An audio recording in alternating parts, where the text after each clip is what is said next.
ওহো, ইয়ার নতুন কি? But don't worry, I will make something out of it. আগের ভাঙা স্পুনগুলো নিয়ে আসো। চলো আরো কিছু স্পুন ভেঙে নিই। স্পুনের হ্যান্ডেলগুলো রেখে দিলাম, অন্য কোনো দিন কাজে লাগানো যাবে। ফার্স্টেই বানাবো একটা ক্যান্ডেল হোল্ডার। চামচগুলোকে পিঙ্ক কালার করে নিচ্ছে যাতে পদ্ম ফুলের মতন লাগে। এবার ক্যান্ডেল বসিয়ে নিলেই হয়ে গেল। যদিও আমার ক্যান্ডেল জ্বলে না, এর নাড়ি ভুড়ি আমার মেয়ে আগেই বের করে নিয়েছে।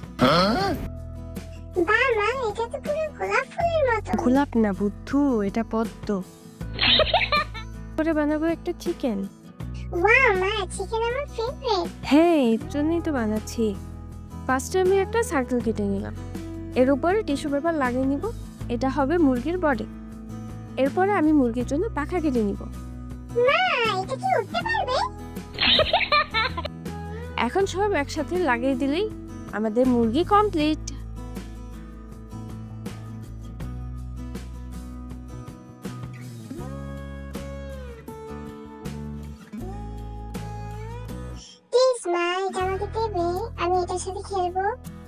অবশ্যই, কিন্তু এটাকে আবার ভেঙে ফেললো না। এবার মুরগির খাবার হিসেবে একটা পোকা বানালে কেমন হয়? চলো একটা লেডিবাগ বানাই। ফার্স্টে স্পুনগুলোর উপরে কালার করে নিচ্ছি। কালার কিন্তু ডাবল কোটই করতে হবে। কিন্তু সমস্যা হলো আমার কাছে তো চোখ নেই।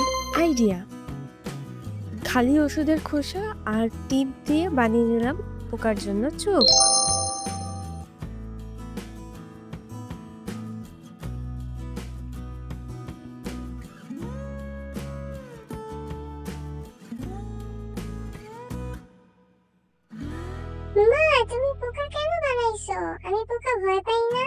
এই পোকা তোমাকে কামড়াবে না, ডোন্ট ওয়ারি। এটাকে তোমার মুরগির খাবার হিসেবে দিয়ে দিও। মা, একটা কথা শুনবে? একটা প্রজাপতি বানাইও, আমার ভালো লাগে। আচ্ছা, তাহলে এখন বানাবো একটা প্রজাপতি। যদিও নিচে পাখার জন্য ছোট সাইজের চামচের দরকার ছিল, কিন্তু এখন যা আছে তা দিয়েই কাজ চালিয়ে নেই।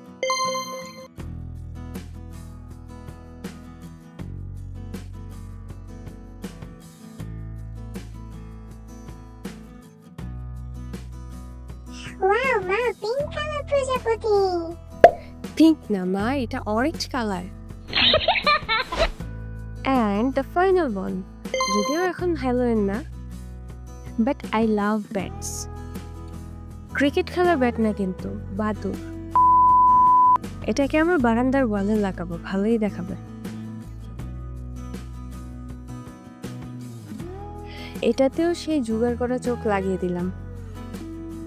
কি আলাবোলা চেহারা দেখছো, শুধু শুধুই মানুষ ভয় পায়।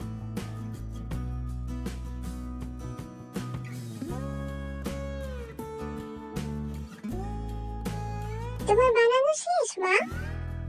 তাহলে এখন আমাকে সব দিয়ে দাও, আমি খেলবো। এই ক্রাফটার মা পাওয়ার তো পুরাই ফায়দা উঠাইতেছো। ভাঙা স্পুন দিয়ে কত কিছু পেয়ে গেলা।